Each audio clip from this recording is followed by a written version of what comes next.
निश्चितपणानं कांदा उत्पादक शेतकऱ्याला सुद्धा निर्यात शुल्क लावलं, निर्यात बंदी लावली, त्याचाही काही परिणाम मोठ्या प्रमाणामध्ये या निवडणुकीमध्ये दिसून आला. दूध उत्पादकांना आम्ही अनुदान दिलं पण अनेक जाचं काठी लावल्या, त्याचाही परिणाम दिसून आला.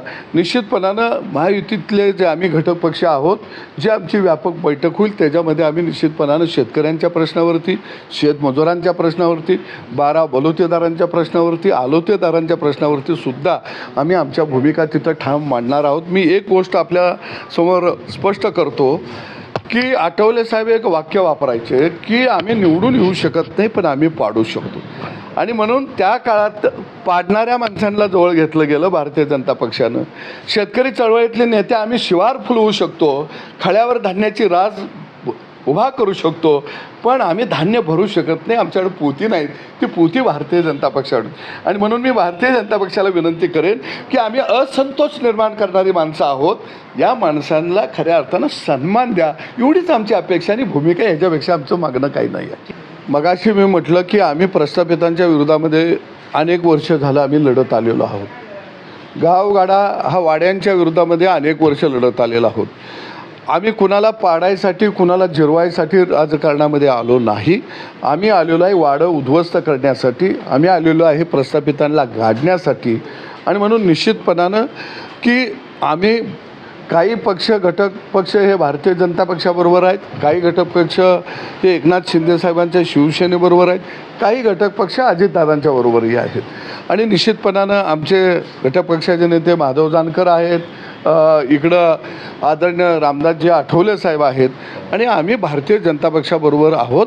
आणि आम्ही विधानसभेला सुद्धा एकसंघ राहणार आहोत, कारण आम्ही सत्तेसाठी राजकारणामध्ये आलो नाही, तर आम्ही जनतेच्या विकासासाठी राजकारणात आलो. आता आदरणीय महाविकास आघाडीतले नेते शरद पवार साहेब आणि त्यांचा सगळा कंपू हे आता जरांग्याला कामाला लावणार आहेत.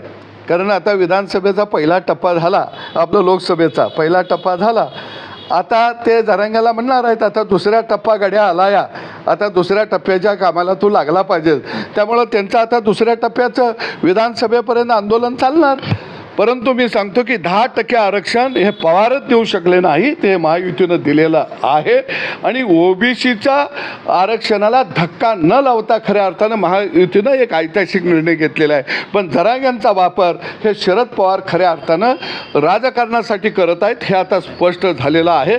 आणि एक मी शेतकरी नेता म्हणून सांगेन की शरद पवारांनी शेतकऱ्यांचे प्रश्न धुळीला मिळवले आणि जातीचे प्रश्न पुढं काढले स्वतःच्या राजकारणासाठी. महायुतीमधले जे छोटे घटक पक्ष आहेत त्याच्यामध्ये रिपाई आहे आठवले साहेबांची, दुसऱ्या बाजूला RPI चा आमचे कवाडे साहेबांचे पक्ष आहे, त्याचबरोबर शिवसंग्राम आहे, रासपा आहे, भीमसेना आहे, स्वराज्य सेना आहे, आणि ही सगळी भीमशक्ती आहे, रयत क्रांती संघटना आहे. की या लोकसभेच्या निवडणुकीनंतर आम्ही सगळे एकत्रित बसून एकंदरीत महाराष्ट्रामध्ये लोकसभेच्या पार्श्वभूमीवरती ज्या पद्धतीनं निवडणुका झाल्या त्या संदर्भामध्ये आम्ही सविस्तर मतदारसंघ वाईज या ठिकाणी चर्चा केलेली आहे. आणि दुसऱ्या बाजूला राज्याचे उपमुख्यमंत्री आदरणीय देवेंद्रजींनी एक खंत व्यक्त केली की महायुतीला ज्या काही जागा कमी मिळाल्या त्याची जबाबदारी माझी आहे आणि मला सरकारमधून मुक्त करावं. या ठिकाणी आम्ही सगळ्यांनी विचारमंथन केल्यानंतर ही जबाबदारी एकट्या देवेंद्रजी फडणवीस यांची नाही, तर ही जबाबदारी सर्वांची आहे, महायुतीची जबाबदारी आहे. त्यांनी सरकारमध्ये राहावं आणि जनतेचा विकास कसा होईल, महाराष्ट्राचा कसा विकास होईल या दृष्टीनं त्या ठिकाणी काम करावं. देवेंद्र फडणवीस हे एक कार्यकुशल संघटक आणि या महाराष्ट्राला विकासाच्या दृष्टीनं घेऊन जाणारे एक नेतृत्व आहे. आणि ह्या नेतृत्वाची गरज खऱ्या अर्थानं महाराष्ट्राला आहे. आणि महायुतीचं नेतृत्वसुद्धा येणाऱ्या विधानसभेमध्ये एकनाथ शिंदे साहेब असतील, ते असतील, दादा असतील, यांनी करावं. आम्ही त्यांच्या बरोबर आहोत. खरं बघितलं तर या निवडणुकीच्या जागा कमी मिळण्यामध्ये अनेक फॅक्टर आहेत. कारण भारतीय जनता पक्ष 2014 सालीसुद्धा विधानसभेला स्वतंत्र लढलेला होता. त्याच्याबरोबर शिवसंग्राम असेल, रासपा असेल, रिपब्लिकन पार्टी ऑफ इंडिया असेल किंवा रयत क्रांती संघटना असेल, स्वाभिमानी शेतकरी संघटना, आणि असं मिळून आम्ही त्या काळामध्ये निवडणुका लढवल्या आणि आम्ही जिंकल्यासुद्धा. त्याच्यानंतर 2019ला सुद्धा आम्ही निवडणुका जिंकल्या. त्यावेळीसुद्धा नेतृत्व देवेंद्र फडणवीस हेच करत होते.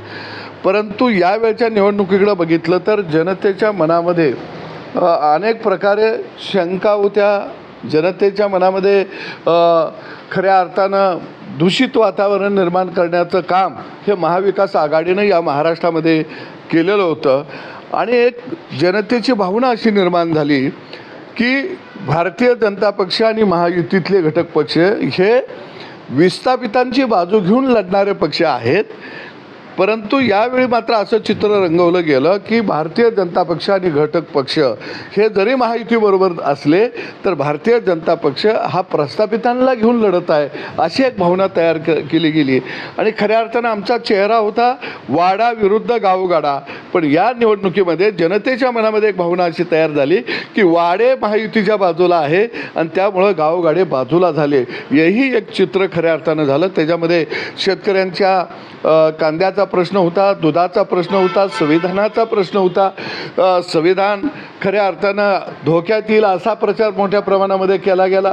परंतु संविधानाची मोडतोड, संविधानामध्ये नवीन कायदे घुसवण्याचं काम हे सगळ्यात मोठं कुणी केलं असेल तर काँग्रेसनं केलं, हे सांगण्यामध्ये आम्ही कमी पडलो. आणि दुसऱ्या बाजूला मराठा आरक्षणामध्ये 10% मराठ्यांना आरक्षण हे महायुती सरकारनं दिलं.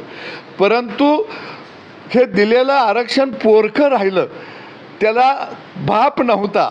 कारण यशाला हजारो बाप असतात, अपयशाला कोणी बाप नसतो.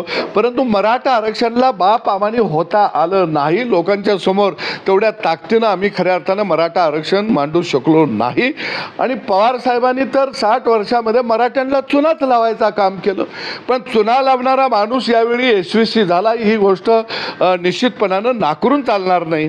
आणि म्हणून आम्ही भविष्यकाळामध्ये काही मुद्दा आम्हाला घ्यावे लागतील. आणि मराठा आरक्षणावरती माझी स्पष्ट भूमिका की पवार साहेबांनी जरांगे पाटलांना लिहून द्यावं की त्यांचं सरकार आल्यानंतर महाराष्ट्रातल्या मराठ्याला आम्ही 100% ओबीसीमध्ये आरक्षण देऊ, हे लिहून द्यावं.